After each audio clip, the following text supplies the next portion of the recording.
Salut mon frère. Aujourd'hui, je vais prendre le temps de passer au travers de l'histoire la plus célèbre de la Bible afin de t'expliquer quel est ton chemin. Tu verras que cette histoire est intemporelle et surtout que tu es en train de la vivre actuellement. Il se peut même que tu sois l'acteur principal selon les caractéristiques que tu as. Cette histoire, c'est celle du peuple d'Israël, mais surtout de Moïse. Et tu verras à quel point elle retrace la rétention séminale. Salut les gars, j'espère que vous allez bien. Aujourd'hui, on va parler d'une vidéo qui me tient vraiment à cœur, d'un sujet qui me tient vraiment à cœur, car c'est une histoire qui intrigue beaucoup de monde.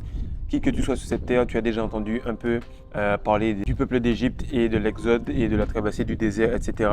Et je vais t'expliquer rapidement les étapes qui vont se passer au fur et à mesure de ta rétention liées à cette histoire. Et pourquoi ça m'a fait tilt, c'est parce qu'au fur et à mesure, je remarquais que c'était extrêmement précis avec ce qu'il m'arrivait. Et je suis passé par toutes ces phases-là. Donc tu vas rapidement t'identifier à certaines choses et tu me diras en commentaire si oui ou non certaines choses te sont arrivées.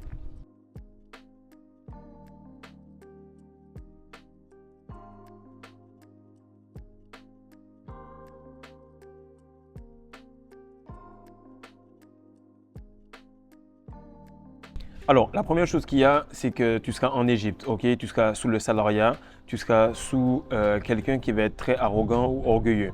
Pourquoi? Parce que cette personne-là représentera Pharaon. Tu vas travailler dans le 9 à 5, mais en réalité, le 9 à 5, c'est tout simplement de l'esclavage. Parce que l'esclavage, tu es tout le temps obligé de revenir pour manger. Tu es tout le temps obligé de revenir pour avoir un minimum de sécurité, entre guillemets. Mais cette sécurité-là t'enlève ta liberté. Et en fait, ce qui arrive, c'est que le peuple, lorsqu'ils disaient qu'ils avaient à manger et qu'en même temps ils allaient bien et qu'en même temps ils avaient envie de l'extérieur, ils se plaignaient de deux choses. Ils se plaignaient du fait d'avoir des coups, ils se plaignaient de ne pas avoir de liberté, mais en même temps ils étaient contents d'avoir la nourriture quand ils voulaient. Donc pendant que tu es là, tu te dis ouais, je me verrais bien quitter mon boulot, mais en même temps je me sens bien là où je suis parce que j'ai la sécurité de l'emploi. Donc cette sécurité-là t'enlève ta liberté. L'autre chose, c'est que tu remarques que ça t'empêche d'avoir des croyances qui sont avec ta vraie nature. Donc tu crois à des choses qui sont le salariat, tu crois à des religions, tu crois à des trucs, mais tu te rends compte que c'est compliqué. En Égypte, tu es vraiment dans la force, tu es en train de galérer, tu manques de sommeil, tu as beaucoup de difficultés, tu es tout le temps en train de transpirer. Bref, tu remarques que, comme par hasard, les 40 ans qu'il y a dans le désert, ce sont les 40 années que tu dois passer pour avoir ta retraite. Ok? Retraite qui, normalement, entre 6 à 10 ans après, l'homme va décéder après cette retraite-là parce qu'il est brûlé, il n'a plus d'énergie ni sexuelle, ni mentale, ni physique, ni morale. Il est complètement fatigué. Donc là, il arrive au deuxième point, c'est le moment de l'éveil spirituel. C'est ce moment-là où tu te réveilles directement. Cet éveil spirituel peut être individuel, logiquement, mais également collectif. Mais ça n'est pas en un même endroit. Et c'est là que tu vois qu'il ne faut pas tout le temps regarder les histoires d'un point de vue d'un récit. Il faut les voir un petit peu comme quelque chose qui se fait de manière métaphorique.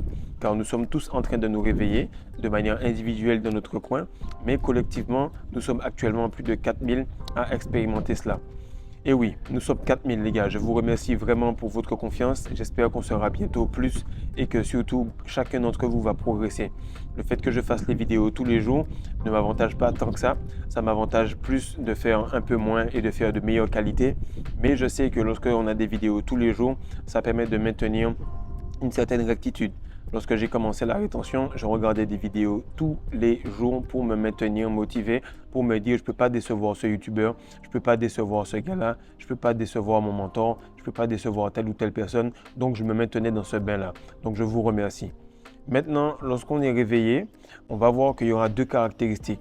Il y aura le gars qui est plutôt leader, de style Moïse. Si c'est ton cas, tu vas te reconnaître directement dans la description que je vais te dire. Ce sont des personnes qui sont extrêmement impulsives. Il faut savoir que Moïse avait tué quelqu'un avant de quitter l'Égypte. Donc ce sont des personnes qui ont une formation quasiment militaire. Ils sont extrêmement disciplinés et ils ont la capacité à mener beaucoup d'hommes. Donc là, tu vas voir qu'ils vont faire la rétention très facilement. Pourquoi? Parce que la discipline n'est pas un problème pour eux. Ils arrêtent quand ils veulent, ils recommencent quand ils veulent. Ils n'ont jamais eu d'addiction réelle. Simplement, ils veulent passer au next step et mener beaucoup de personnes. Ils savent qu'ils sont au-dessus du lot, mais ils remarquent qu'ils n'arrivent pas à être au-dessus de la matrice. Donc, la plupart du temps, tu vas voir que d'autres personnes aussi vont se réveiller et ils vont entourer cette personne. Cette personne qui est Moïse, qui va les mener, ils vont l'entourer, mais ils vont prendre ce chemin de manière différente. Ce sera moins poussé tout en suivant le leader Et cet éveil coïncide avec une envie de quitter son boulot, de quitter ses croyances. Mais à ce moment-là, les personnes qui suivent le leader se disent oui, on va aller où? On va faire quoi? Qu'est-ce qu'on va manger? Où est-ce qu'on va aller? Et c'est à ce moment-là que tu remarques que cet éveil est gênant parce qu'il te fait remarquer que tu es responsable de toi-même. Et c'est à ce moment-là que tu dois sortir du 9 à 5 et souvent, tu vas tomber sur une opportunité de boulot à commission, travail porte-à-porte, marketing, YouTube, peu importe, mais tu vas tomber dans un boulot qui est complètement lié avec la nature. Il n'y a aucun animal, il n'y a aucun oiseau qui se lève le matin, il a déjà les graines qu'il lui faut devant lui, il a déjà son nid qui est fait. Non, chaque jour, il doit aller travailler pour la commission de la journée. Mais comme on dit, il ne sème ni ne moissonne, mais il ne s'inquiète pas de savoir s'ils auront à manger. Donc là, tu dois tout doucement sortir de cette phase-là pour commencer ta traversée du désert. Troisième point, c'est qu'avant de traverser le désert, tu vas tout simplement faire un face-à-face. Et c'est à ce moment-là que tu vas vraiment confirmer ton éveil spirituel. Alors avant de partir, il y aura souvent un face-à-face avec ton boss, avec ton patron, avec quelqu'un qui a une forte aura et qui a une grosse énergie sexuelle. Cette personne-là, elle t'a fait voir pas mal de misère. Et en fait, ça représente le moment où Moïse s'est tenu devant les magiciens du roi. Et tout simplement, il s'est tenu devant les conseillers du roi avec son bâton. Et eux, ils avaient également leur bâton. Et son bâton s'est transformé en vipère et en serpent. Et lorsqu'il s'est transformé en serpent, ceux des conseillers ont été également transformés en serpent et il y a eu un face-à-face. Et en fait, le serpent de Moïse a avalé celui des conseillers du roi. Ces serpents-là représentent la Kundalini, ton énergie sexuelle selon le niveau des chakras. Et à ce moment-là, tu vas remarquer que lorsque ton éveil spirituel est confirmé, c'est lorsque tu te dis, frère, je pense que je ne peux plus rester au boulot, je ne peux plus rester à l'entraînement, je ne peux plus rester dans cette maison, je ne peux plus rester là. Pourquoi? Parce que mon aura est en train de manger celle de l'autre. Et du coup, comme c'est chez lui, puisque c'est son boulot, c'est sa matrice, c'est son entreprise, il faut que je quitte cet endroit-là. Et c'est là que tu vas voir qu'il faut que tu partes le plus vite possible parce qu'il en va de ta vie, il en va de ton destin. Le quatrième point, c'est le départ d'Égypte et les 10 plaies d'Égypte. Qu'est-ce qui arrive? C'est que quelqu'un a mis un commentaire, il s'appelle Hamza. Et dès que j'ai vu le commentaire, ça m'a décidé directement de faire cette vidéo-là. Pourquoi? Parce qu'au moment où tu vas t'en aller, celui qui a causé des ennuis, il ne va pas lâcher prise. C'est quelqu'un qui est têtu, c'est quelqu'un qui est entrepreneur, c'est un cadre, c'est un dirigeant, c'est quelqu'un qui est vraiment emmerdant et qui va continuer à t'embêter jusqu'à la fin. Pourquoi? Parce qu'il a un orgueil qui sort de la matrice. Il croit en son titre, il croit en tout ce qu'il a fait pour monter sa compagnie et il pense qu'au-dessus de lui, il n'y a personne. Donc plusieurs fois, vous allez jouer la carte de la diplomatie, vous allez faire en sorte d'être gentil, mais non, il va commencer quand même. Il va insister pour vous faire exploser parce que ces gens-là ne sont pas dans le spirituel, ils sont dans la chair et ils veulent une interaction physique avec vous. Ils veulent vous voir péter un câble, mais vous devez à tout prix garder les choses de manière cool. Parce que lorsque vous êtes cool avec quelqu'un, c'est des charbons ardents que vous lui mettez sur la tête. Et c'est à ce moment-là que lorsque vous allez partir et que vous avez gardé votre flegme, que vous êtes resté très très calme, vous allez voir que toute la structure, toute l'entreprise, les gens qui vous détestaient vont vous rappeler et vous demander « Mais bro, il faut que tu sois là, l'équipe n'est plus la même sans toi, on ne se sent pas à l'aise, etc. » Et c'est ce qui est arrivé avec les 3 équipes où je suis passé. 2 équipes sont reléguées en D2. La troisième, qui était l'équipe où j'étais en réalité, a été éliminée de balle d'une manière tellement dégueulasse que maintenant, ils sont également éliminés pour la prochaine édition. Donc, tu remarques que le plus ça va aller, le plus les 10 plaies d'Égypte vont s'abattre sur eux. Pareil, il y avait quelqu'un qui m'emmerdait. Cette personne-là était tout le temps en train de m'agacer au jour le jour. Je reviens, je vois que la personne est brûlée au 3e degré. Tu vas remarquer que le fait que tu te sois retenu alors que tu étais dans ton droit, dans ta raison, tu avais totalement, logiquement et rationnellement le droit de péter un câble et tu ne l'as pas fait que ça a donné du mauvais karma à cette personne-là. À ce moment-là, toutes les difficultés que vous avez endurées vont se retourner contre ces personnes-là. Donc, vous devez juste partir et surtout ne pas vous retourner. 5e point, c'est la traversée du désert. La traversée du désert, comme tu le remarques, il y a toujours ce fameux chiffre qu'on apprécie tant. Et tous les gars qui s'approchent de la quarantaine, dites-moi si vous le ressentez. Tous ceux qui ont déjà passé cette quarantaine et qui se maintiennent en forme, dites-moi si vous le ressentez. Mais l'âge d'or de l'homme, c'est 40 ans. Tu peux avoir la grand-mère, la mère, la fille, tu peux avoir tout le monde parce que tu es aussi physique, aussi beau, aussi athlétique et expérimenté et tu as comme les meilleures caractéristiques de ton joueur pour cet âge-là. Et c'est cool parce que tu vas remarquer que 40 ans, c'est si tu n'as pas compris le game, si tu dois tout le temps retourner, avoir les mêmes claques, aller au boulot et tout. Et tu vas voir que les 40 ans, c'est également ce qui arrive pour les 40 ans pour avoir sa retraite. Donc ça va durer soit 40 ans ou soit 40 jours. Si tu fais du jeûne, si tu bosses dur, si tu fais ta méditation, comme le fait que Jésus ait jeûné, comme le fait qu'il y ait le carême, comme le fait qu'il y ait le ramadan. Et tu vas remarquer que tout cela découle de là. Cette traversée, elle va être jonchée de difficultés. Elle va également être jonchée de bons moments. Mais en fait, ces miracles-là, tu vas remarquer que tu sois Moïse ou que tu sois quelqu'un qui suit, Moïse va se rappeler que ces choses-là vont arriver pour lui confirmer qu'il est en train d'avancer. Ceux qui ont cette manière de suivre le leader vont avoir cette habitude de penser que ouais, c'est bien cool tes manifestations, tu as bien ouvert l'eau, mais tu as bien ouvert la mer, mais on n'est toujours pas arrivé en Canaan.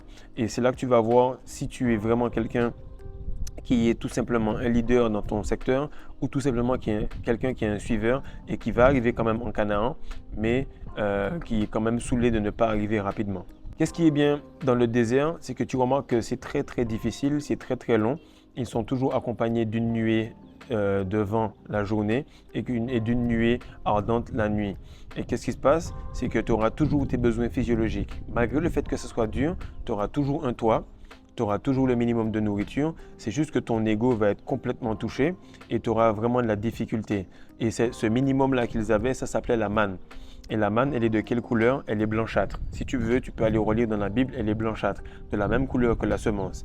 Et là où j'ai vu que c'était vraiment la semence que ça représentait, c'est que si quelqu'un voulait prendre beaucoup plus de cette semence, ou si quelqu'un voulait beaucoup plus récupérer de la manne, automatiquement elle pourrissait.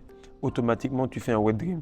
Pourquoi? Parce qu'il faut que tu arrives petit à petit à accumuler cela, petit à petit à accumuler cela et t'habituer avec le peu qu'on te donne et faire beaucoup avec cela. Anecdote. Chaque fois, je mettais des fois un petit 5 000, 10 000 francs, des fois jusqu'à 100 000 francs de côté. Et je te jure que le lendemain ou dans les 48 heures maximum, il y avait toujours une urgence, il y avait toujours un truc pour me reprendre cet argent. Et c'est là que je voyais, je me disais, OK, si j'arrive même pas à mettre de côté, c'est que je suis encore dans le désert, je dois continuer à bosser et à mûrir et à comprendre chacune des étapes. Et c'est normal parce que je n'étais pas assez stoïque, je n'étais pas assez compréhensif des choses qui arrivaient. Et c'est lorsque j'ai commencé à être complètement stoïque, à comprendre ce qui m'arrivait, à disséquer le moment où les entités me testaient, où les gens me testaient, où j'avais tout simplement des tests que Dieu me donnait par lui-même pour me faire progresser. Là, tout doucement, je pouvais mettre de l'argent de côté et ça restait. Okay? Ça arrive le moment où tu auras des petites bénédictions et tu verras qu'au lieu d'avoir que la manne, tu auras la caille. La caille, c'est lorsqu'ils ont eu un petit peu d'oiseaux, un petit peu de viande, parce qu'ils commençaient à s'élever. Donc au fur et à mesure, tu auras des petites sommes, des petites choses, des gens qui vont t'aider à droite, à gauche et tu sauras que tu te rapproches de Canaan. Mais il ne faudra pas baisser, il ne faudra pas diminuer ta routine. Pourquoi? Parce que tu vas devoir expier et surtout te retenir le maximum pour purger tout ce que tu as fait dans la troisième dimension, dans la matrice. Le sixième point, c'est que les miracles et la réaction de ceux qui vous suivent. Okay? Vous aurez beaucoup de manifestations. Vous allez être encouragé par cela, mais tous ceux qui vous suivent, tous ceux qui sont en train d'être derrière vous, vont tout le temps se plaindre. Pourquoi? Parce qu'ils ont l'habitude du salariat, ils ont l'habitude de l'esclavage. Et dans l'esclavage, à peine tu claques des doigts. Lorsque tu as fini de travailler, même si c'est peu à manger, mais tu as à manger. Okay? C'est un peu comme ton chèque de paye. Et lorsque tu t'en vas et que tu commences à bosser ou que tu changes de pays, comme j'ai fait avec ma famille, chaque fois, ils vont te rappeler qu'ils ne sont pas à l'aise là où ils sont. Chaque fois, ils vont te rappeler qu'ils étaient mieux là-bas. Et chaque fois, Dieu va leur montrer qu'on retourne dans les déserts pour que vous puissiez comprendre. Et c'est arrivé 2 à 3 fois à toutes les personnes que j'ai ramenées avec moi. Et jusqu'à maintenant, elles continuent à subir des tests lorsqu'elles ne comprennent pas qu'elles doivent aimer le désert pour comprendre le désert, pour qu'elles puissent avoir le droit d'en sortir. Tant que tu ne comprends pas, tant qu'on va te répéter les mêmes choses. Et chaque miracle, ça les rend de plus en plus ingrats. Chaque manifestation les rend de plus en plus ingrats. Pourquoi? Parce qu'ils se disent, peu importe à quel point l'entrepreneuriat c'est cool, peu importe à quel point le fait d'arriver en Canaan c'est cool, de devenir investisseur, le fait qu'on soit sur le chemin et que je remarque qu'on ne soit pas encore en Canaan, qu'on ne soit pas encore super riche, me rappelle que je ne suis pas encore riche et que j'étais encore mieux dans mon salariat. Et ils vont te le répéter tant et aussi longtemps. Mais c'est à toi, en tant que Moïse, de filer droit ton chemin et de continuer à avancer. Le 7e point, c'est l'entrée en Canaan. Okay? Cette partie, c'est celle que j'ai comprise il y a très peu de temps. Et je continue de traverser en ce moment cette phase-là doucement, doucement. Et je vais t'expliquer comment. Si vous êtes Moïse, ok, si vous êtes de style leader, si vous êtes de style impulsif, si vous êtes de style à donner beaucoup d'aide aux autres et que les autres ont commencé ce chemin d'éveil spirituel avec vous, vous allez vous demander une chose. Vous allez vous dire, c'est bizarre, c'est moi qui les ai ramenés ici.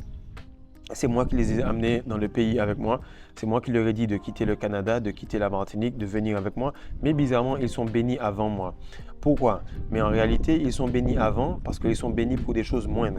Parce qu'ils ne cherchent pas le chemin final. Ils cherchent juste la richesse dans la troisième dimension, dans la matrice. Mais vous allez être complètement transféré à un autre niveau. Et comme Moïse, vous allez voir que vous allez atteindre un autre niveau de conscience. De la même manière que Jésus est mort et il a été ressuscité, de la même manière Moïse est mort et ressuscité. Ce n'est pas réellement, c'est juste qu'il est complètement né de nouveau, car souvent les cheveux qu'il avait, la tête qu'il avait, la façon dont il était avant la rétention et la personne qu'il est aujourd'hui n'est plus la même personne. Donc le fait de mourir comme il est écrit dans ces livres-là, c'est juste le fait de naître de nouveau et de devenir une nouvelle personne. Et comme Moïse, tu seras béni en dernier. Pourquoi? Parce que tu ne seras pas béni sur la troisième dimension seulement. Tu seras béni sur la quatrième dimension, sur la cinquième. Et comme dans les 21 lois, irréfutables du leadership de John C. Maxwell, la même chose va arriver. C'est celui qui crée le momentum, c'est celui qui crée en fait le bon moment, c'est celui qui crée la mode qui va en bénéficier le plus. Mais c'est lui aussi qui va être testé le plus. Donc actuellement, si toi tu étais impliqué beaucoup, tu vas être testé beaucoup, mais tu vas être récompensé beaucoup plus. Exemple, lorsque j'ai fait venir ma famille au Sénégal, j'ai remarqué que ceux qui étaient le plus en surface, ils ont tout de suite eu ce qu'ils voulaient. Ils ont eu tout de suite les entreprises, ils ont facilement eu les partenariats, ils ont eu facilement tout ce qu'ils voulaient. Pourquoi? Parce que lorsque tu veux atteindre quelque chose de troisième dimension, comme attirer une fille, avoir un peu d'argent, négocier un loyer, ce sont des besoins qui sont quand même physiologiques. Donc, il n'y a pas besoin de beaucoup d'énergie sexuelle pour l'avoir. Donc, il n'y a pas besoin de beaucoup de tests pour l'avoir. Car le niveau de stoïcisme qu'il te faudra pour gérer une compagnie ou gérer une femme n'est pas très très élevé.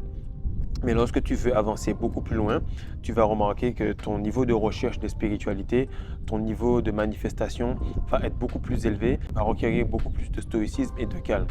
Actuellement, j'entre dans cette phase-là et je vais commencer à vous montrer tout doucement les manifestations que j'ai et vous allez voir petit à petit comment ça se passe de passer de là où j'étais à là où j'arrive, de là où j'étais à là où je suis et le truc va être du pas à pas. Donc je vais tenter des vlogs, je vais tenter des petites choses pour vous expliquer rapidement comment ça se développe et ce qui vous attend bientôt afin que peu importe à quel point vous stressez par rapport au fait de quitter l'Égypte où vous êtes, quitter votre patron, par rapport au fait que vous êtes emmerdé par la longueur de la traversée du désert, par rapport au fait que vous êtes emmerdé par le fait d'être testé alors que Canaan, vous êtes en train de le voir, vous allez pouvoir vous référer à cette vidéo-là, vous référer à ces vlogs-là, voir la tête que j'avais au début, voir la tête que j'ai aujourd'hui, la situation que j'avais au début, la situation que j'ai aujourd'hui, et vous allez pouvoir vous dire, voilà, si le gars il est sorti de là, alors moi aussi je peux le faire. Parce qu'actuellement, cette histoire-là n'est pas pour une personne, mais partout où vous êtes, partout où vous vous retenez et que vous êtes le seul et unique personne à le faire, vous êtes une forme de Moïse dans votre coin. Donc avancez, allez le plus vite possible, car si vous aimez vos proches, il va falloir que vous soyez Moïse afin que vous puissiez les mener hors d'Égypte, hors de l'esclavage, hors de la matrice. Donc partage ça mon frère, réécoute ça, prends ta Bible à côté, prends ton Coran à côté pour que tu puisses relire les passages que j'ai loupés afin que tu puisses voir à quel niveau tu es et surtout que tu puisses discuter avec Dieu en one-on-one. Peace.